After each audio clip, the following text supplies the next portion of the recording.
Salut à tous, c'est Chacha de la page Un bon livre à lire. Je suis avec vous pour mon bilan lecture de la semaine.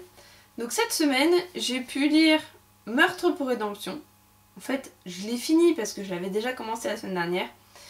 J'ai lu Criminal Loft de Armel Carbonell.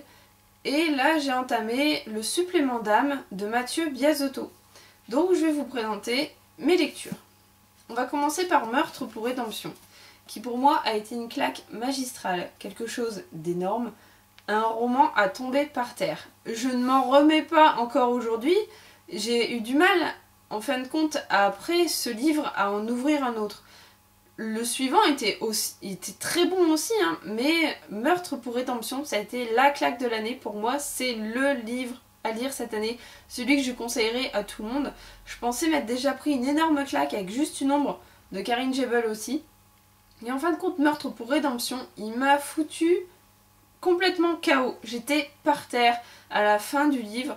J'ai vraiment eu énormément de mal à m'en remettre. J'ai traîné avec un autre livre pendant plusieurs jours avant de réussir enfin à l'ouvrir, à me remettre de mes émotions.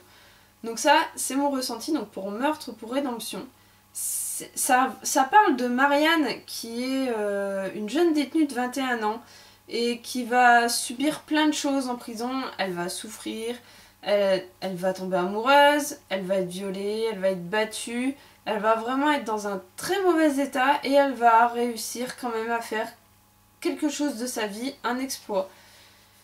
C'est vraiment quelque chose qui transporte. Je ne sais pas comment est-ce qu'elle fait pour réussir à nous toucher autant avec des personnages qu'on ne peut pas à la base aimer. C'est quelqu'un qui a tué, qui est condamné à perpétuité. On pense pas pouvoir s'attacher autant à quelqu'un qui est comme ça. Et au final, si, elle y arrive. Donc ça, c'était le coup de cœur de l'année. J'arrêterai pas de le dire, de le redire. J'en ai fait une vidéo spéciale que vous pouvez retrouver sur ma page Booktube sans aucun problème.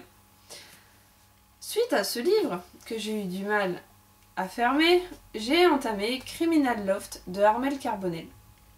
Alors au début, j'y allais un petit peu à reculons, parce que bon, avec ce que je venais de fermer, j'avais qu'une envie, c'était de rouvrir Meurtre pour rédemption. Et au final, je me suis laissée happer par Criminal Loft, qui est un très bon livre. Elle a réussi à en faire quelque chose de vraiment très bien. Elle s'est basée sur un lieu déjà qui existe, un lieu hanté. C'est un ancien hôpital, Waverly Hills, aux États-Unis, qui a été réputé hanté. Elle s'est basée de là et dans son histoire, elle y envoie 8 détenus qui sont dans le couloir de la mort aux États-Unis. Et le but, c'est que toutes les semaines, il y en ait un qui soit éliminé et que le dernier qui reste dans le loft soit celui qui puisse être réhabilité, donc qui soit sauvé du couloir de la mort. Donc pour ça, c'est vraiment le même principe que un peu Loft Story, où le public vote et tout ça. Donc on a beaucoup de passages comme ça, où les détenus sont obligés de revenir devant la télé, de se faire filmer pour être en direct avec le plateau, avec tous les gens qui votent et tout ça. Le côté très réel est vraiment très très bien inséré dans le bouquin. À côté de ça, on est en plus à la première personne, donc on est dans la peau d'un des détenus, et un détenu très très intelligent, qui est vraiment très bien décrit, qui est très malin.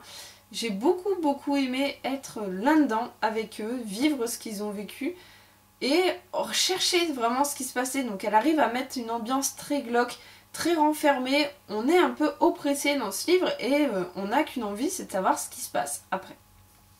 C'est un très bon livre, donc je vous le conseille aussi. Criminal Loft de Armel Carbonell. Donc ça, c'était mes lectures. Et là, j'ai entamé un autre livre. Le supplément d'âme de Mathieu Biasotto. Je l'ai entamé ce matin, j'en suis à peu près à 40% pour l'instant. C'est un très bon livre. Je n'y attendais pas, c'est un peu spécial en fin de compte. Ça part de l'histoire d'un homme qui a un accident de moto et qui se retrouve projeté en dehors de son corps. Donc c'est un peu son âme qui est là, mais il a un objectif à remplir. Donc pour l'instant, moi, j'en sais pas plus. Ils doivent suivre quelqu'un. Et donc il voit son corps qui est là pour l'instant, qui n'est pas encore complètement mort. Donc on suit aussi son corps qui doit être soigné, qui est amené à l'hôpital et tout ça. Et on revit un peu son passé, toutes les erreurs qu'il a commises, parce que c'était un homme d'affaires, très égocentrique, très pressé tout le temps, il n'avait jamais de temps pour personne.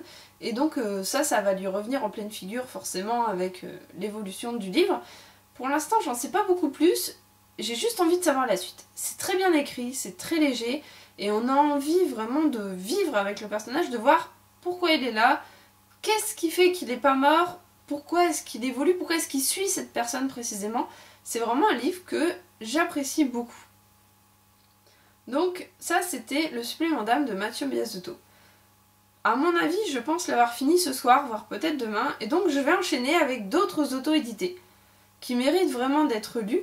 Donc je vais enchaîner avec La malédiction du Vatican de Théo Lemâtre.